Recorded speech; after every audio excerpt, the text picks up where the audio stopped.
The keys slipped from my hand before I even realized my fingers had stopped working. They hit the wooden floor with a sharp metallic sound that echoed through the silent house. I did not bend down to pick them up. I could not, because the house that my husband had forbidden me to enter for 18 years was not empty. Someone lived here. The smell of fresh bread drifted from the kitchen. A pot of soup was still warm on the stove. Tiny shoes rested beside the front door. A pink backpack leaned against the wall. Children had been here only moments ago. My eyes slowly moved across the living room. Blankets folded neatly over the sofa. Books scattered across a coffee table. A basket filled with knitting supplies. Everything looked peaceful. Everything looked loved. Everything looked alive. Except none of it made sense. My husband Ethan had died 10 days earlier. The police called it a tragic accident. His truck had gone over the edge of Ridge Valley Road during a heavy rainstorm. Instant death. That was what the officer had told me. We had been married for 18 years. No children. No dramatic fights. No great romance either. Just two quiet people living ordinary lives. Or at least that was what I believed. 3 times every week Ethan disappeared. Tuesday, Thursday, Saturday. Always before sunrise. Always returning after dark. Whenever I asked where he was going, he smiled the same tired smile. The ranch. It still needs looking after. One spring afternoon years ago I offered to go with him. His face changed immediately. No. The answer came too quickly. You can never come there. Promise me. I laughed because I thought he was joking. He was not. His eyes carried a fear I had never seen before. Please, Lily. No matter what happens.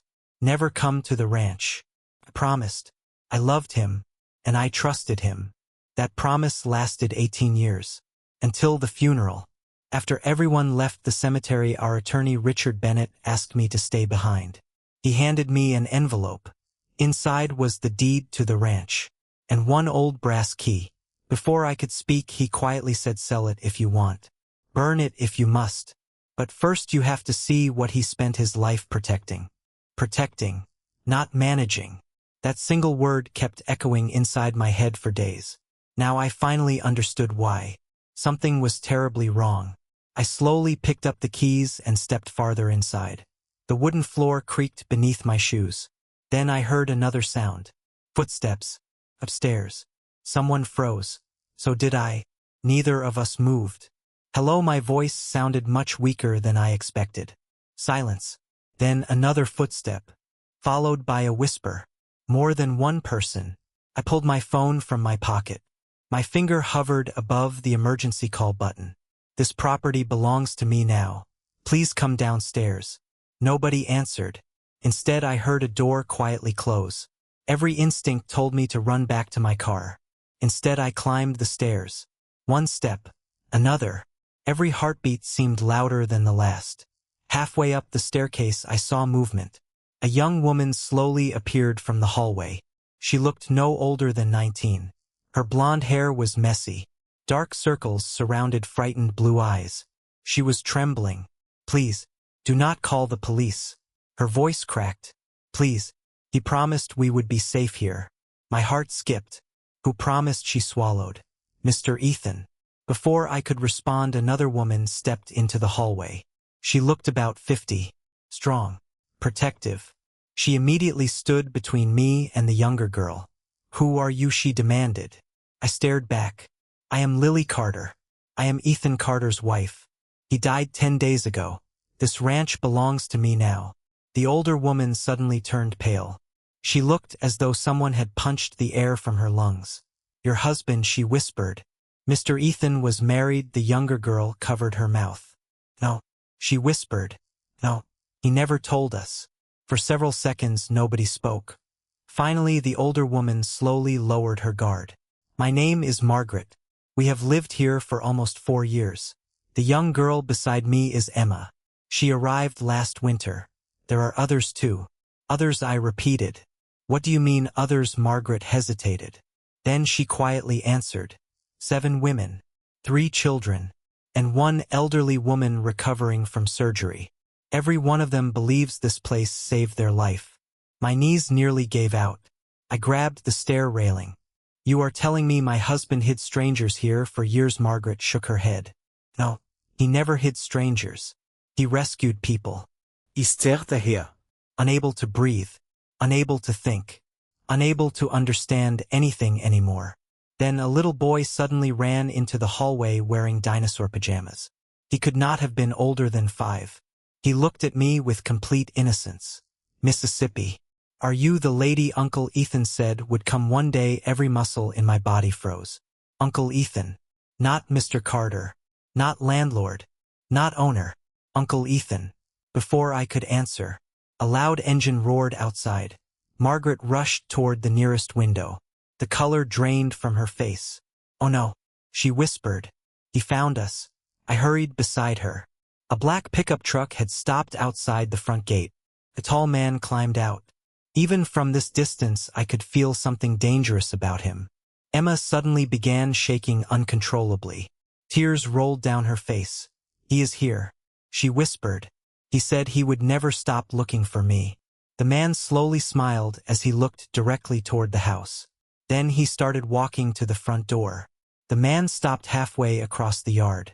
He removed his sunglasses slowly. Even from inside the house, I could see his eyes searching every window. Like a hunter who already knew his prey was hiding nearby. Emma let out a frightened gasp. That is Victor. Please do not let him find me. Margaret immediately pulled the young woman away from the window. Go upstairs. Take Noah and Mrs. Dawson.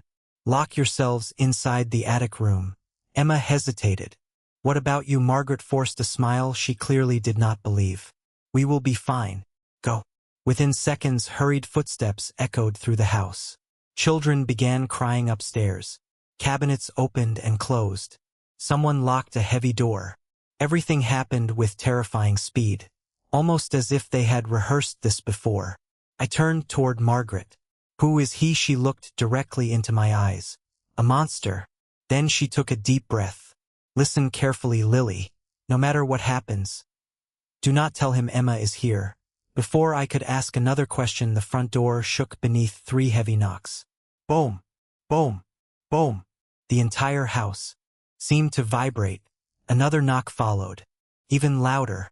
I walked toward the entrance. Margaret grabbed my wrist. Please, he enjoys hurting people. Do not provoke him. I looked down at her trembling hand.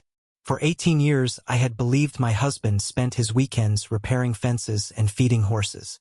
Now I was standing inside a secret shelter protecting terrified women from someone outside my door. Nothing made sense anymore. But one thing did.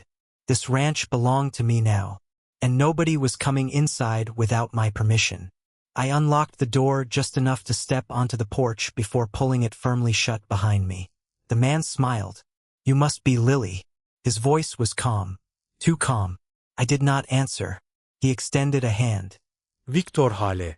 Sorry for your loss. Your husband was a good man. Something about the way he smiled made my skin crawl. Can I help you? I asked. He looked over my shoulder toward the house. Actually, yes. I am looking for someone. A young blonde woman. 19 years old. Very fragile. She ran away from home several months ago. I believe someone has been hiding her here. I kept my expression neutral. You have the wrong property. He chuckled softly. No, I almost never have the wrong address. Silence settled between us. The wind moved through the tall grass surrounding the ranch. Victor slowly stepped closer. Your husband and I had disagreements. Now that he is gone, perhaps you and I can solve this like civilized adults.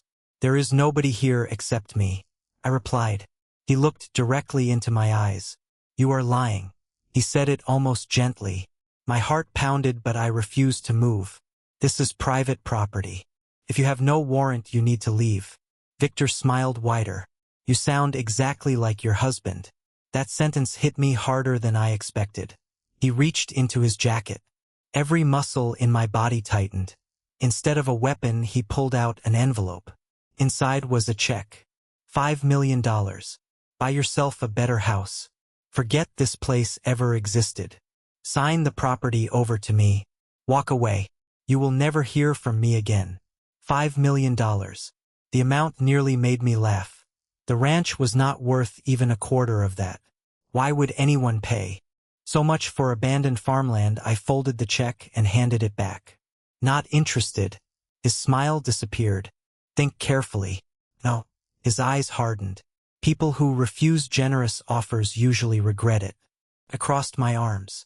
Conversation over. Please leave. For several seconds, neither of us moved. Then Victor leaned close enough for only me to hear. Ethan died because he refused to listen too. The words struck me like lightning. What did you say? He stepped backward. Nothing. Just friendly advice. Country roads can be dangerous, especially during storms. My breathing stopped. The police had said the rain caused Ethan to lose control. Victor had just mentioned the accident without me bringing it up. Before I could question him further, he climbed back into his truck. But instead of driving away, he pointed toward the second floor. Tell the little bird she cannot hide forever. Then he smiled, started the engine, and disappeared down the long dirt road. I remained frozen on the porch. How did he know Emma was inside? I had never said a word. The front door opened behind me. Margaret looked terrified.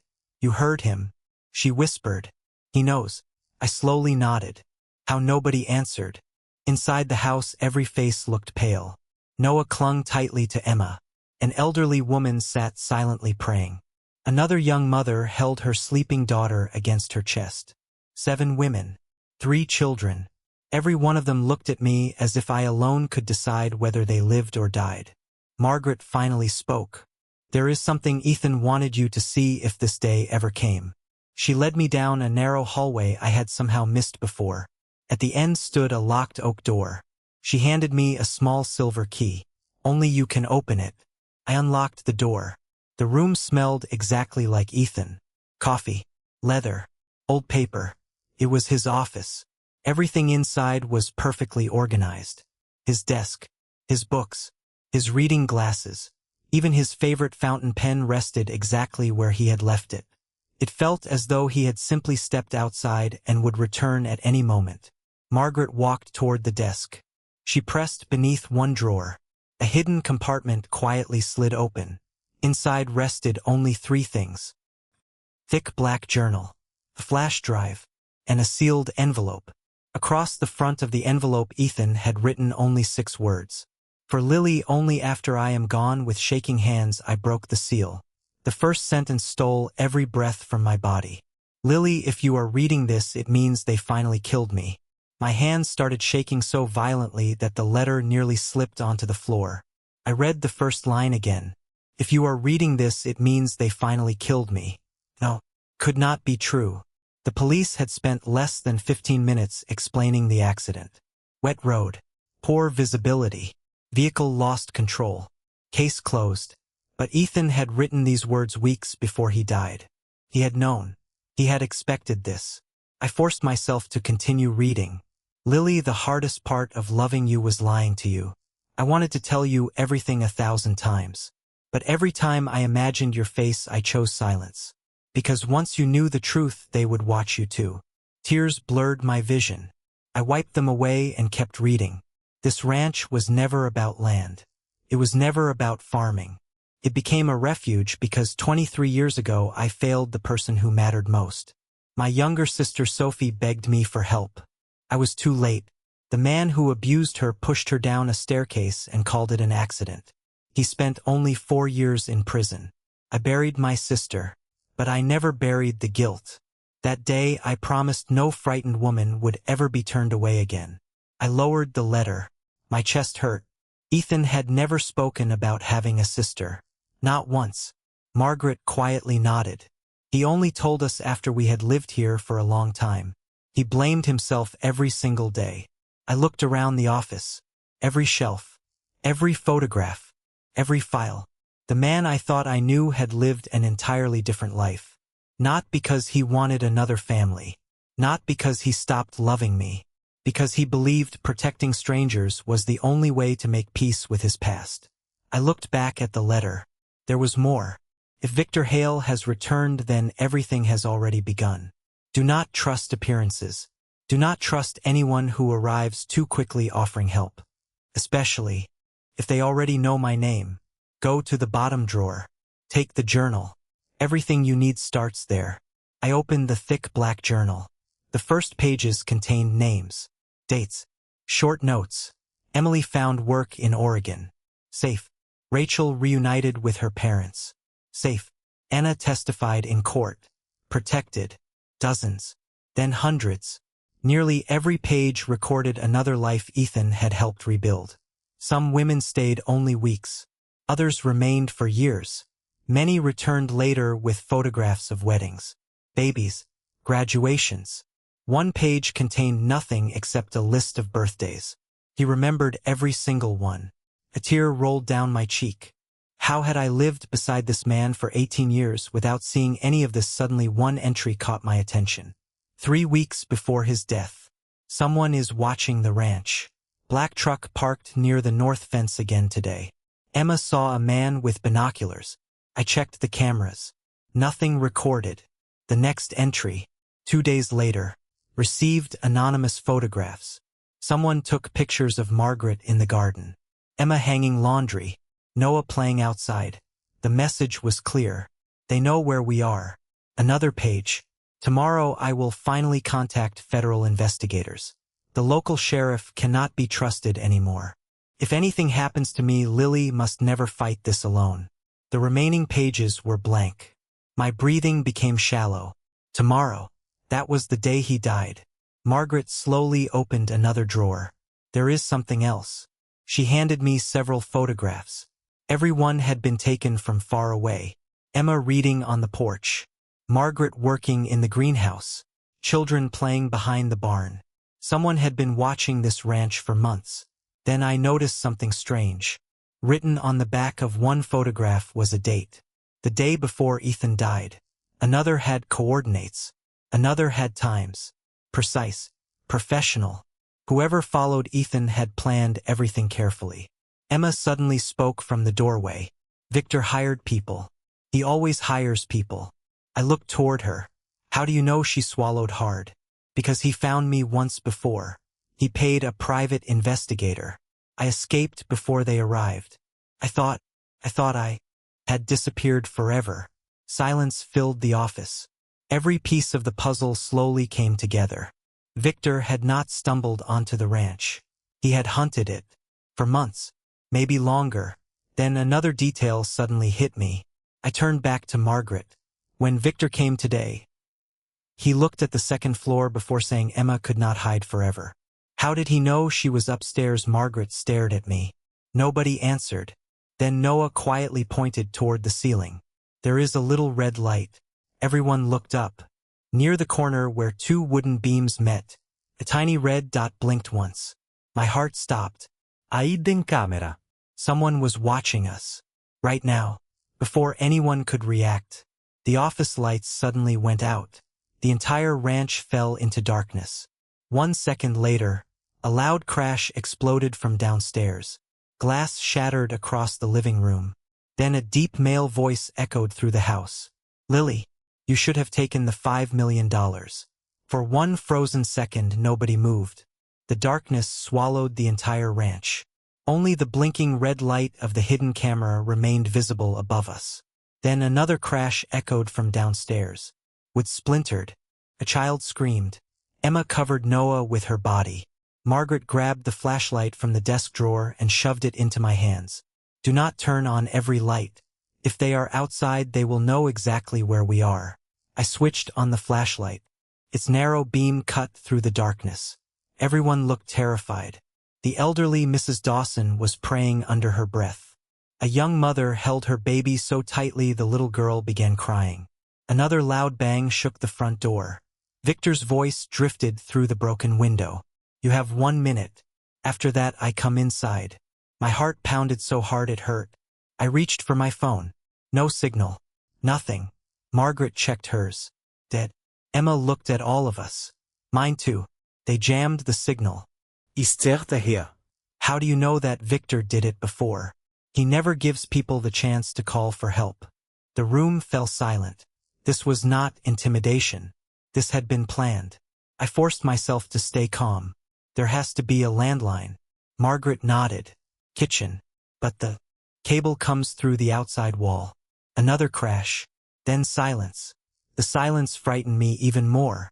Victor was no longer speaking.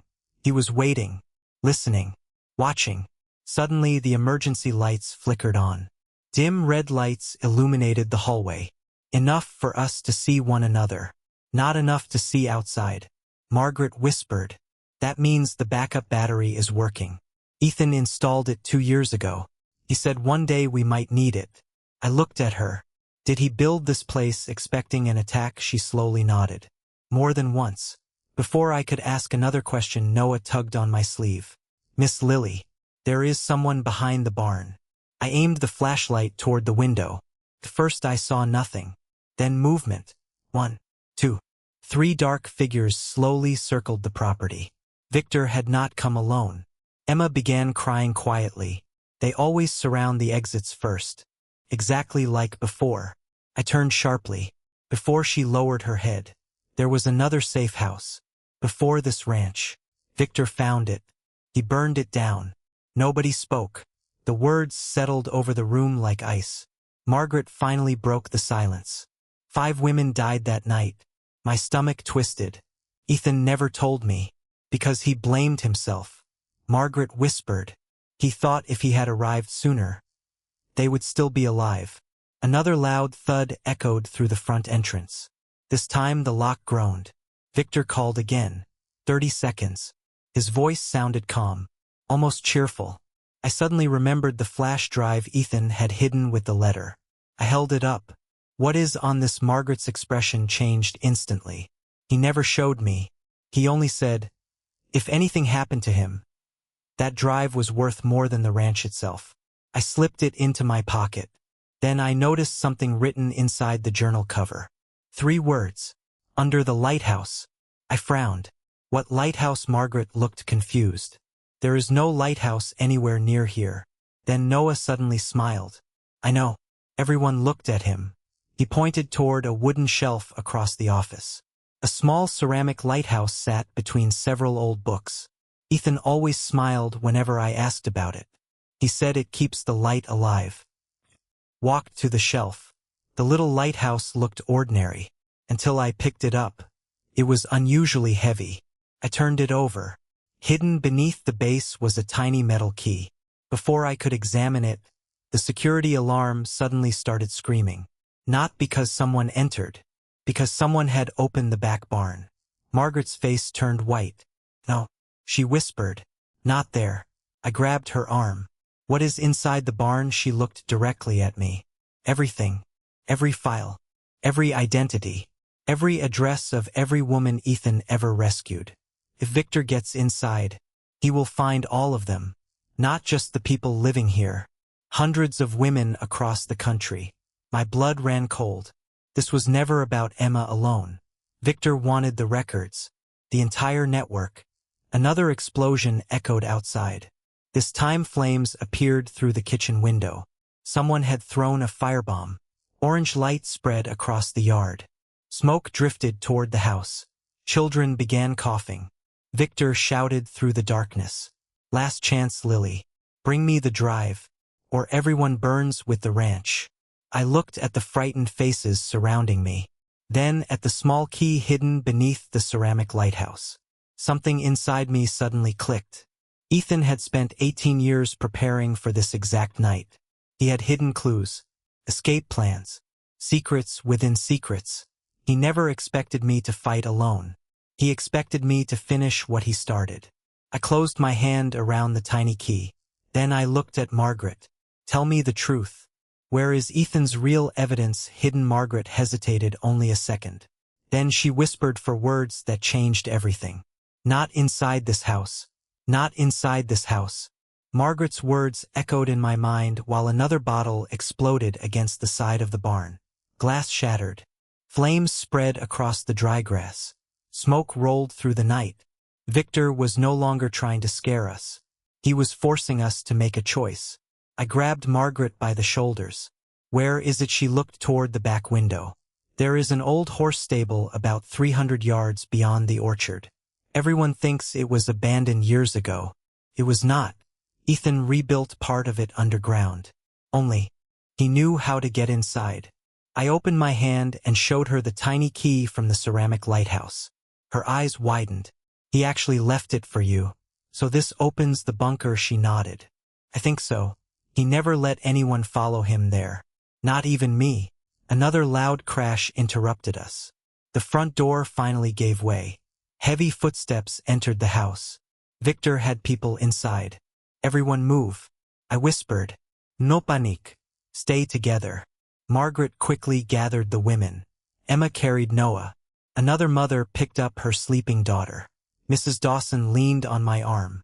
The emergency lights barely illuminated the hallway as we hurried toward the back of the house. Behind us, voices echoed through the living room. Spread out. Find the drive. Search every room. Victor sounded calm, almost amused. He believed we had nowhere to go. Margaret stopped beside an old pantry. She pulled a rusted metal hook hidden behind several shelves. The entire cabinet quietly slid sideways. A narrow tunnel appeared behind it. I stared in disbelief. There was a tunnel under the house. Ethan built it after the first shelter burned down. Margaret answered. He promised it would never happen again. We entered one after another. Margaret closed the hidden entrance behind us. Complete darkness surrounded us. The only sound was our breathing. Then the beam from my flashlight illuminated the narrow passage. The tunnel smelled of earth and old wood. It stretched farther than I expected. How long is this? About 500 feet. Margaret replied. It leads directly behind the orchard. Noah suddenly smiled. Uncle Ethan called it the rabbit tunnel. He said rabbits survive because they always have another way out. My throat tightened. Even here, Ethan had found a way to comfort frightened children. We kept walking. The tunnel slowly sloped upward. After several minutes, Margaret pushed open a wooden hatch. Cool night air rushed inside. One by one, we climbed out beneath a cluster of pine trees far behind the ranch. From there, we could see flames climbing higher around the main house. Emma began crying. Everything is burning. Margaret placed a hand on her shoulder. Houses can be rebuilt. Lives cannot. I turned toward the distant stable. It looked abandoned. Its roof sagged. Broken fences surrounded it. Exactly the kind of place nobody would bother searching. Unless they knew. We hurried across the field. Halfway, their headlights suddenly swept across the grass. Everyone dropped to the ground. Another truck. Victor had blocked the road behind the stable too. He planned for every escape. I cursed under my breath. Margaret looked around desperately. Then Noah quietly tugged my sleeve. Miss Lily, look. He pointed toward an old windmill. At first I saw nothing. Then I noticed a faint reflection. A camera. Hidden inside the blades. Victor was watching every approach. He knew this property almost as well as Ethan. My pulse quickened. That meant someone had shown him. Someone close. Someone who had been here before. We finally reached the stable. Its doors hung crooked on broken hinges. Dust covered everything inside. Rotenai. Rusted farming tools. Empty horse stalls. It looked completely abandoned. Emma frowned. Are you sure this is the place? I walked slowly across the wooden floor, remembering Ethan's words. Secrets within secrets. Nothing obvious. Then I noticed something strange. One horseshoe nailed to the wall pointed upside down. Every other horseshoe faced upward. Only one was different. Pulled it. A metallic click echoed beneath our feet. The floor trembled. A large section of wood slowly lifted, revealing a steel staircase descending into darkness. Margaret stared at me. He really expected you to find it.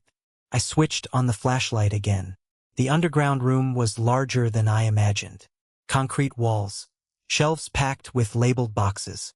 Computers. Generators. Satellite communication equipment. Rows of filing cabinets.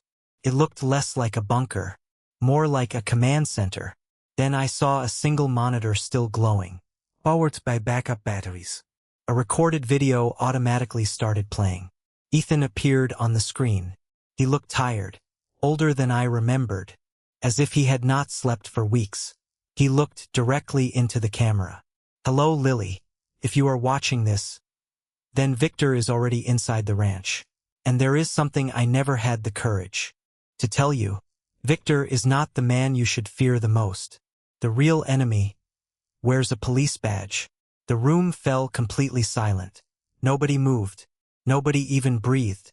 The only sound came from the small monitor as Ethan looked straight into the camera. His face was calm, but his eyes carried the weight of a man who knew his time was running out.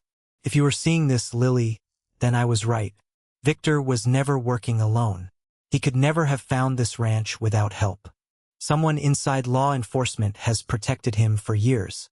That person has destroyed evidence, leaked witness locations, and warned him before every investigation. I spent 3 years trying to identify who it was. I finally did, but I never had the chance to expose him. The screen flickered. Then Ethan held up a sealed brown folder. Everything is inside. Names, bank records, phone calls, videos. If I die before delivering them, you must never give them to the local police. Go directly to the Federal Major Crimes Division. Trust only Special Agent Sarah Brooks. No one else. The recording ended. The room remained silent.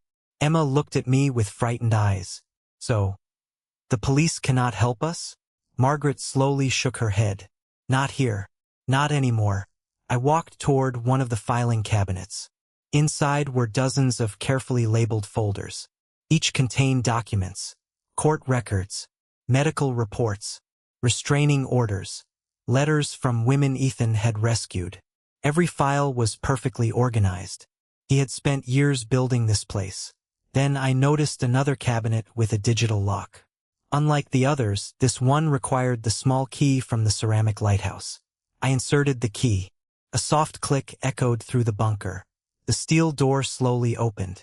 Inside was only one black case, no larger than a briefcase. I placed it on the table and opened it carefully.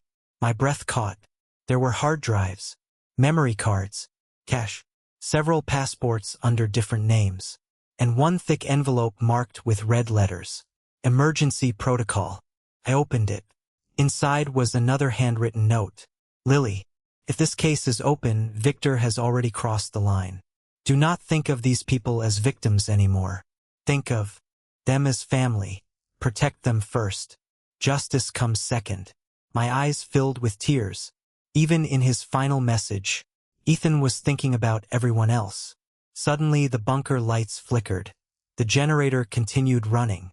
But one security monitor switched on automatically. A live camera feed. The stable. Someone was outside. Victor's men. 3 of them. Flashlights swept across the floor. One pointed directly at the loose wooden entrance. They found us. Emma whispered. Margaret stepped toward another monitor. No, look, they are searching.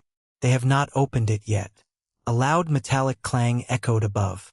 Someone was moving heavy equipment. One of the men shouted, "Check every stall. Victor wants the drive before sunrise." My pulse quickened.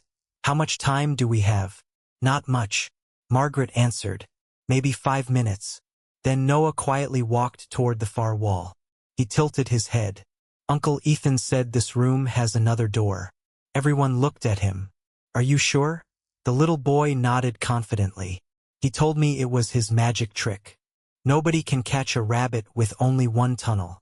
I searched the walls with my flashlight. Concrete, shelves, metal pipes. Nothing unusual. Then I noticed a small carving near the floor. A rabbit. Exactly like the wooden toy Noah always carried. I pressed it. A section of the wall quietly slid open. Cold air rushed inside. Another escape tunnel. Margaret laughed softly through her tears. Even now, he is still saving us. We hurried toward the hidden passage. Before leaving, I grabbed the black case. Every piece of evidence Ethan had collected now rested in my hands. As we entered the tunnel, the security monitor showed Victor himself walking into the stable. He looked around slowly. Then his eyes stopped on the loose wooden floorboards. He smiled. Too late, he said calmly. Lift it. 2 men pried open the entrance. Seconds later, they climbed down into the bunker. Victor followed behind them. The monitors continued streaming. He looked around the empty room without saying a word. Then he walked directly to the cabinet where the black case had been. His smile disappeared. He understood immediately. Someone had taken it. His face twisted. With rage. Find them. Every road. Every highway. Every bridge.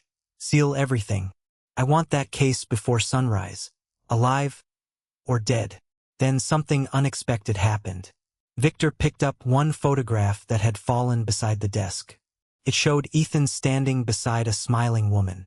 A woman I had never seen before. Victor stared at the picture for several long seconds. Then he whispered something that froze the blood in my veins. You should have stayed dead. Emily. Emily. The name echoed through the bunker speakers even after Victor walked away from the camera. I stopped in the middle of the tunnel. Margaret almost collided with me. What is wrong? I looked back toward the monitor.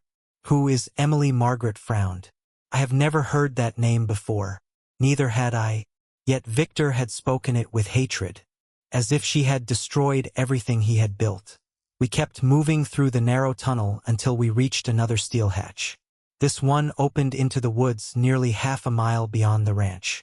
The sky was beginning to brighten. Dawn was still an hour away. We finally had a chance to breathe. Only for a moment. I opened the black case again. There had to be something about Emily. Inside one of the folders I found a sealed envelope marked, "Open only if Victor says her name." A chill ran through my body. Ethan had anticipated this exact moment. I carefully unfolded the letter. Lily, if Victor mentioned Emily, then I was right. You deserve the truth. Emily was never my lover. She was the first woman I ever rescued. 21 years ago. She escaped from Victor's organization with evidence that could have destroyed him forever. She trusted me. I promised to protect her. For a while I did. Then someone inside the police leaked her location. Victor found her before the trial. She disappeared. Officially, she was listed as missing. Unofficially, I believe she was murdered. Everything I built after that was because I refused to let another Emily die. My chest tightened. Victor had not been chasing only Emma. He had been hunting witnesses for decades. I turned another page. There was a photograph attached. A smiling woman with dark hair stood beside a younger Ethan. Behind them was the same ranch. Written on the back were 6 words. She almost ended everything for him. Before I could say anything, a phone inside the black case suddenly vibrated. Everyone jumped. I stared at it. There was no caller ID. Only one message. If you are Lily, answer immediately. I hesitated, then pressed accept. A woman's calm voice filled the line. Do not say my name. Simply answer yes if you have Ethan's case. Yes. Good. Listen carefully. You have less than 2 hours. Victor has convinced the local sheriff that you murdered your husband and kidnapped several women. Police units are already searching for you. My blood ran cold. What the voice continued without hesitation. Do not go to any local station. Drive east toward Highway 47. There is an abandoned grain elevator. I will meet you there. How do I know I can trust you? Because Ethan trusted me. He called me the morning before he died. He told me if anything happened, I would finish the job. The line disconnected. Margaret looked at me. Who was that? I slowly answered. I think, Special Agent Sarah Brooks. Emma suddenly pointed toward the trees. Someone is coming. Far across the field, several vehicles appeared. Not Victor's trucks. Police cruisers. Blue lights flashed between the trees. Too fast. Victor had moved quicker than we imagined. Margaret whispered. He wants the police to capture us before we reach the evidence. I looked around desperately. We could not outrun both Victor and the police. Then Noah tugged gently on my jacket. Miss Lily. Uncle Ethan showed me another place. I knelt beside him. Another tunnel. He shook his head. A cabin. Only birds know where it is.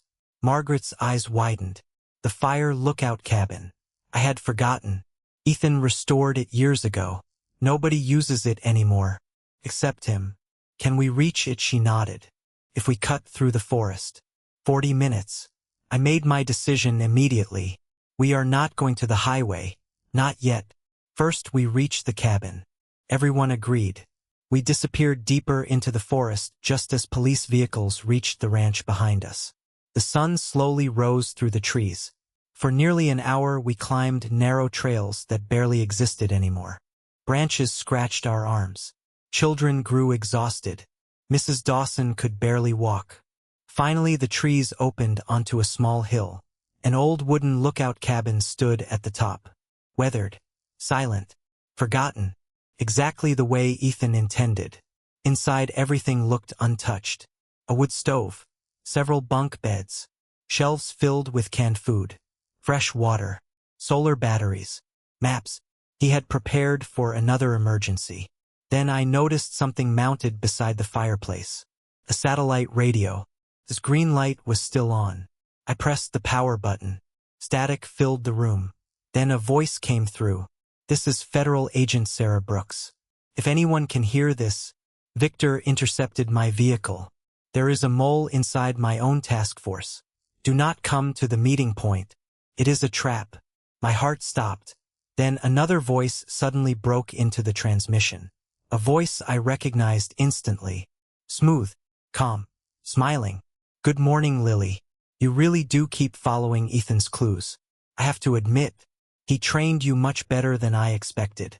The cabin fell silent. Every face turned toward the satellite radio. Victor laughed softly through the static.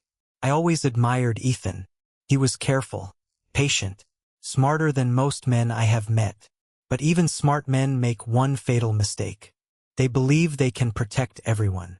I grabbed the microphone. "Where are you close enough? Far enough? It does not matter. You already lost." The transmission ended. Static filled the room again. Emma looked at me. "How can he keep finding us?" Nobody answered. Then Mrs. Dawson slowly lowered herself into a chair. "There is only one explanation. Someone is carrying a tracker." My heart skipped. Everyone immediately checked their pockets. Phones, keys, bags, nothing. Margaret emptied her backpack. Only clothes, food, medicine. Noah held up his wooden rabbit. Even the child looked frightened. I took the black case and examined it carefully. The outside looked ordinary. Then I remembered something Ethan once told me years ago. If something looks too perfect, break it. Without hesitation, I slammed the case onto the wooden floor. Cracked open. A tiny metal chip rolled across the room. Everyone stared at it. A GPS tracker. Victor never needed to search for us. He had been following the evidence itself. I crushed the device beneath my boot. "Too late," Margaret whispered. "He already knows where we are." As if answering her words, the distant sound of helicopter blades echoed across the mountains. Emma ran to the window. "Oh no." I stepped beside her.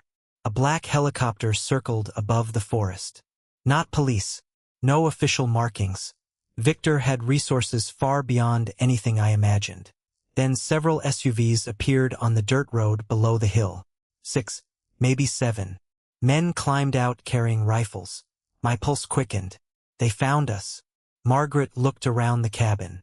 "There are too many. We cannot fight them." I turned toward the emergency maps hanging on the wall. One route caught my attention. A narrow service trail leading directly to the old railway bridge. If we reached the bridge, vehicles could not follow. "Everyone, move now." We hurried out the back of the cabin just as gunshots shattered the front windows. Glass exploded across the floor. Victor's men were no longer pretending. They wanted us dead. Branches whipped against our faces as we ran downhill. The children struggled to keep up. Noah stumbled. I lifted him into my arms without slowing. Behind us, dogs began barking. They had brought tracking dogs. The bridge finally appeared through the trees. Old steel.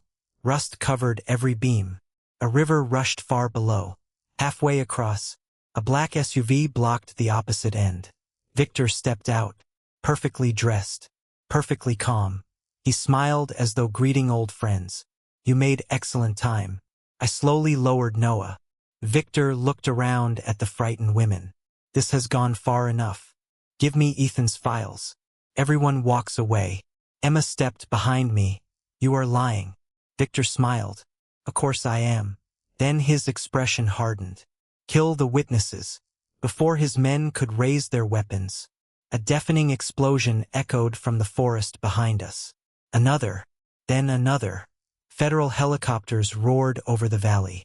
Dark armored vehicles burst through the trees. Voices thundered through loudspeakers. Federal agents, drop your weapons immediately. Victor's smile finally disappeared.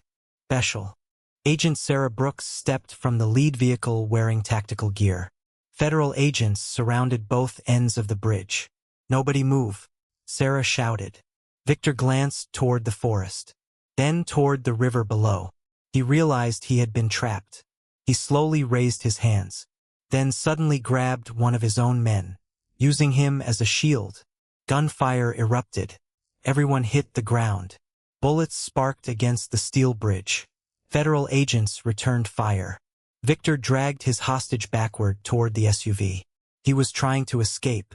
Sarah shouted into her radio, "Do not let him reach the vehicle." Victor shoved the wounded man aside and jumped into the driver's seat. The engine roared. The SUV accelerated directly toward us, toward the middle of the bridge, toward the children. There was no time to run, no time to think. I grabbed Noah.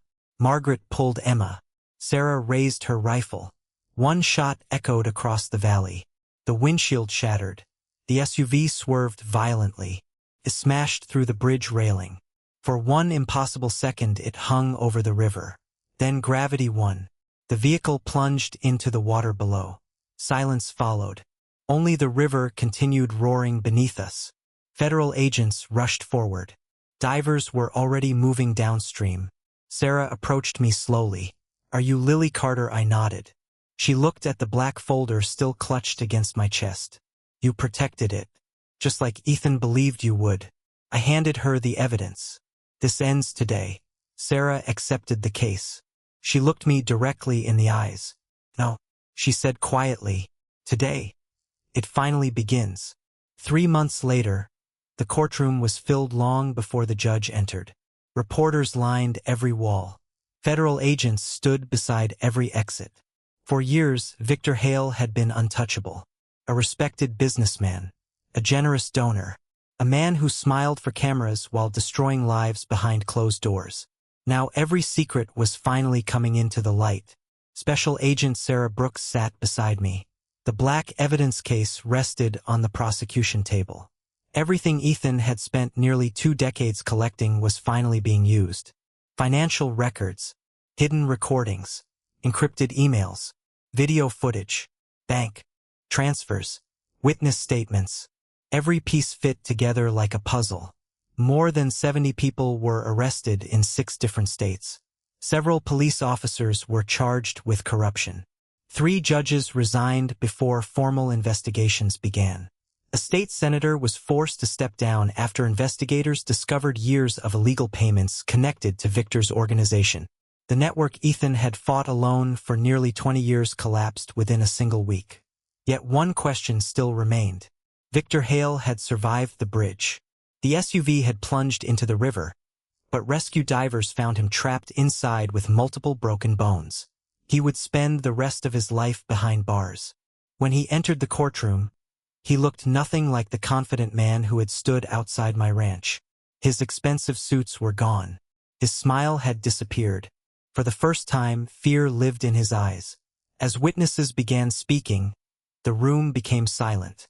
Emma testified first. Her voice shook during the first few minutes. Then she looked directly at Victor. "You spent years making people afraid of you.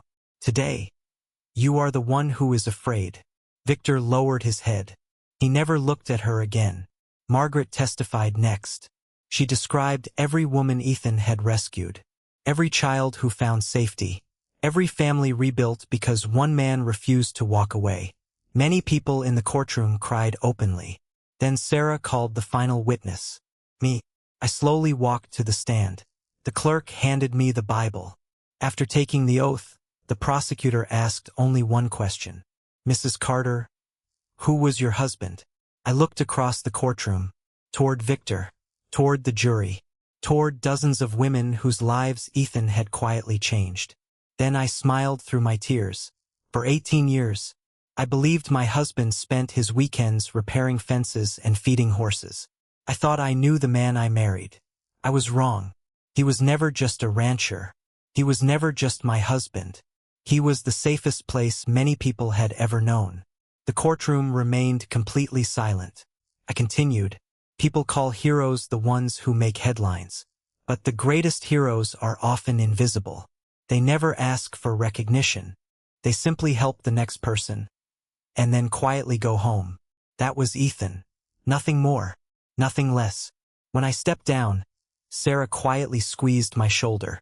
He would have been proud. I smiled. No. He would have been embarrassed by all this attention. We both laughed. For the first time in months. The laughter did not hurt. 6 months later, I returned to the ranch. The fire had destroyed part of the main house. But volunteers from across the country helped rebuild it. Carpenters, electricians, teachers, former residents. Women Ethan had rescued years ago traveled hundreds of miles to help. Some brought their children. Some brought photographs. Some simply wanted to say thank you. The old wooden sign at the entrance had burned beyond repair. A new one stood in its place. The Haven House, founded in honor of Ethan Carter. A safe beginning, not a safe ending. The first child to run through the front gate was Noah. He was laughing. No fear. No nightmares. Just laughter. Emma had started college. She wanted to become a social worker. Margaret managed the shelter. Mrs. Dawson spent her afternoons reading stories to children in the library. Every room that once held fear was now filled with hope. One evening, while planting flowers beside Ethan's grave, Sarah handed me a small envelope. We found this hidden inside his truck. It was addressed to you. With trembling hands, I opened it. Inside was one final letter. Lily, if you are reading this, then somehow you found your way through all the darkness. I am sorry I kept so many secrets. Not because I did not trust you, because I loved you too much to let evil know your name. If I had one more day with you, I would spend it drinking coffee on our porch while pretending life was ordinary, because those ordinary mornings with you were the happiest moments I ever had. Please do not spend your life visiting my grave. Spend it opening doors for people who believe every door has already closed. That is how you keep me alive. I folded the letter against my heart. The sun slowly disappeared beyond the hills. Children laughed in the distance. Wind moved gently through the trees Ethan had planted years ago. For the first time, since his death, I did not feel alone. Because I finally understood something. Love is not measured by how long someone stays beside you. It is measured by how many lives continue to shine because they once stood beside you. I looked toward the shelter one last time. Lights glowed warmly through every window. Families were eating dinner together. Children were safe. Women were smiling. The promise Ethan made to his sister decades ago was still alive. And now, it belonged to all of us. If this story touched your heart, please leave a comment and tell us what part moved you the most. Your thoughts may encourage someone who needs hope today. Don't forget to like this video, subscribe to the channel, and turn on notifications so you never miss another unforgettable story. Thank you for watching, and we will see you in the next story.